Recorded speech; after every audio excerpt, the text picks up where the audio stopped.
שופרסל פועלת בעצם בשני תחומים.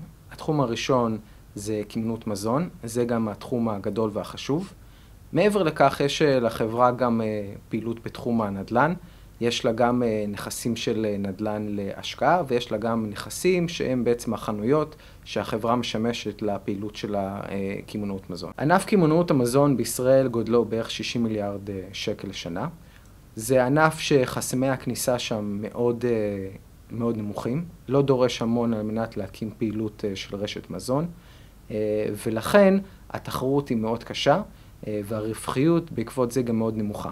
מה שמאפיין את הענף הזה בשנים האחרונות זה איזשהו מאבק בין הרשתות הארציות הגדולות, שפעם הם שלטו לגמרי בשוק, שופרסל ורשת מגה, והרשתות של המחיר יותר נמוך שנקראות דיסקאונט, כמו רמי לוי, כמו ויקטורי, שהן הולכות ומתחזקות לאורך השנים, וזו מגמה שמאוד התחזקה מאז המחאה הציבורית בקיץ של 2011.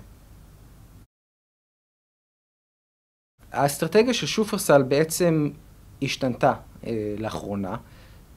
שנה שעברה, באמצע השנה בערך, החברה החליטה לשנות קצת את האסטרטגיה ולשים יותר דגש על כל פן התמחור.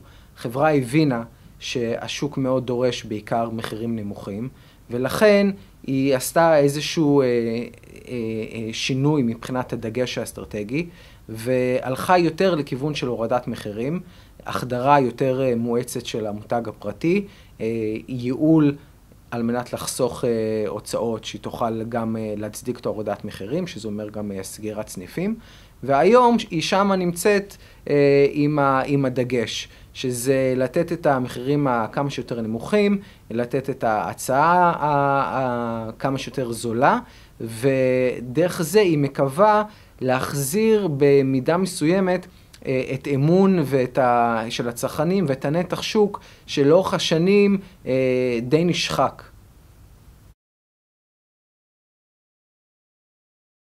בשנה הקרובה בעצם אנחנו נמצאים באיזשהו סימן שאלה לגבי הצלחת האסטרטגיה. החברה בעצם עשתה עבודה מאוד רבה על מנת להיות יותר תחרותית מול המתחרות בשוק הדיסקאונט, ועכשיו צריכים לראות אם זה מצליח. היא מאוד הגדילה את הפעילות של המותג הפרטי, אנחנו ראינו את זה בשוק החלב, וגם זה קורה בשוק הבשר הטרי, ועכשיו צריכים לראות אם זה מצליח. אם זה מצליח, החברה תצליח להגדיל את הנתח שוק, ותוכל לאושש ולשפר את הרווחיות שלה, שבשנים האחרונות מאוד נפגעה. הזדמנות נוספת זה בעצם ההזדמנות שנוצרה בעקבות ההיחלשות של מגה. מגה השנה נקלעה למשבר די קשה, ורואים שהיא סוגרת או מוכרת סניפים. וזה מאפשר לשופרסל להגדיל את הנתח שוק ולשפר את מעמדה יחסית למתחרה הגדולה שלה. בטווח הקצר הסיכונים ממשיכים להיות הסביבה התחרותית המאוד קשה, שבו זמנית אנחנו נמצאים גם בתקופה של ביקושים חלשים. הצרכן הישראלי הוא נהיה יותר קפדן מבחינת הוצאות מזון שלו, הוא יותר שם לב מה הוא קונה ובאיזה מחיר הוא קונה, וזה מהווה עבור הרשתות מזון אתגר. אנחנו נמצאים בסביבה גם מבחינת האינפלציה מאוד נמוכה, שזה אומר קשה מאוד להעלות מחירים במידת הצורך, ולכן בטווח הקצר האתגר הוא באמת, והסיכונים, זה באמת להתמודד עם שוק שהוא מאוד תחרותי ומאוד חלש מבחינת הביקושים. בטווח הבינוני, והייתי גם אומר ארוך בו זמנית, זה הסיכון הגדול זה האם שופרסל תוכל דרך האסטרטגיה שלה, דרך כל מה שעושה במותג הפרטי וכל מדיניות התמחור, האם היא תוכל בעצם לבלום את אובדן נתח שוק שלה לאורך השנים האחרונות ולשנות את המגמה, לחזור לזכות באמון של הצרכנים שוב ולשפר את הרווחיות ולחזור לצמיחה. בעבר המתחרים העיקריים או המתחרה העיקרית הייתה בעצם רשת מגה, שנשלטת היום על ידי קבוצת אלון ריבוע כחול. הזמנים האלה קצת עברו, היום אנחנו נמצאים הרבה יותר במאבק של הרשתות הארציות מול המגזר הדיסקאונט. אז אמנם מבחינת הגודל, המתחרה הגדולה היא עדיין מגה, מבחינת התחרות האמיתית וגם בהתחשב בכך שמגה נמצאת במשבר כרגע עמוק, התחרות האמיתית של שופרסל בשנים האחרונות זה בעצם כל הרשתות של הדיסקאונט, מה שנקרא פעם הרשתות הפרטיות.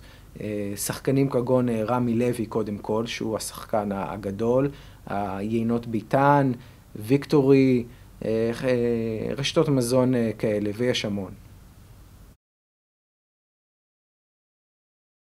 בשנה החולפת אנחנו בעצם ראינו את תוצאות השינוי האסטרטגי של שופרסל, שבעקבות זה ראינו ירידה מאוד חדה ברווחיות של החברה, כאשר היא מנסה לשנות את האסטרטגיה שלה, ולאור זה אנחנו ראינו צניחה מאוד חזקה גם ברווח של החברה, ומעבר לכך יש לציין כמובן לא רק את הנעשה בשופרסל, אלא ההתרחשויות בשוק כולו, שהאירוע המהותי שאפשר לציין זה בהחלט המשבר במגה. המשבר במגה זה בעצם הגיע לאיזשהו נקודת שיא השנה, כאשר כבר מספר שנים אנחנו רואים שהפעילות של קמעונאות המזון של מגה היא סובלת ממחירות שנשחקות ורווחיות נמוכה, והשנה זה הגיע לאיזשהו נקודת משבר, שבעקבות זה החברה מנסה להגיע להסדר עם הספקים שלה ועם הבעלי חנויות ועם כל הבעלי חוב, על מנת לנסות לאושש את הרשת מחדש, ובו זמנית גם מצמצמת את הפעילות, מוכרת חנויות, והעתיד שלה עדיין לא ברור. אם אנחנו מסתכלים 12 חודשים אחורה, המחירות בשופרסל בעצם ירדו. זה כתוצאה מכמה דברים.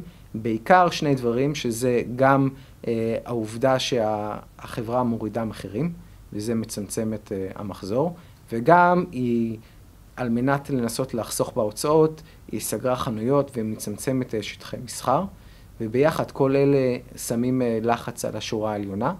וגם לא בטוח עדיין אם החברה ייתכן עדיין מאבדת נתח שוק. ואם זה קורה, אז גם זה יכול להוביל ללחץ על המחירות של החברה. האיתנות הפיננסית של שופרסל היא טובה יחסית. החוב של החברה מדורג עם הדירוג השלישי הכי גבוה. עכשיו, יש לציין שיש לחברה לא מעט חוב. מבחינת המינוף, שזה החוב יחסית להון, היא נחשבת יחסית ממונפת, שמשווים אותה לרשתות מזון בעולם. מה שכן מקל על הסיכון כאן, זה העובדה שלשופרסל יש לא מעט נכסי נדל"ן, וזה בעצם נותן איזשהו קיזוז לרמת הסיכון, אבל בכל זאת כן יש לקחת בחשבון שיש חוב משמעותי, וזה בא יותר על ידי ביטוי או חשיבות, כאשר אנחנו נמצאים בסביבה עסקית שיותר קשה, ואז הסיכון יותר מורגש. כשאנחנו מסתכלים קדימה בנקודת זמן הזו, אנחנו בעצם רואים אצל שופרסל סוג של התייצבות. זאת אומרת, אנחנו מצפים שאנחנו כן נראה איזשהו שיפור מבחינת הרווחיות הגולמית, וכן נראה איזשהו שיפור מבחינת המגמה בכלל בשוק לביקושים ולמחירות. השאלה היחידה היא, עדיין הסביבה העסקית היא די חלשה, ואנחנו לא מצפים לראות שיפור מאוד גדול, אבל בהחלט כן מצפים לראות שיפור שאנחנו משווים את זה לשנה האחרונה. בנוסף, המאבק הכוחות בין שופרסל לחברות המזון הולך להיות נושא מרכזי, כאשר שופרסל מאוד מגדילה את הפעילות של המותג הפרטי שלה, וזה מכניס אותה לסוג של מאבק כוחות בינה לבין החברות המזון בישראל.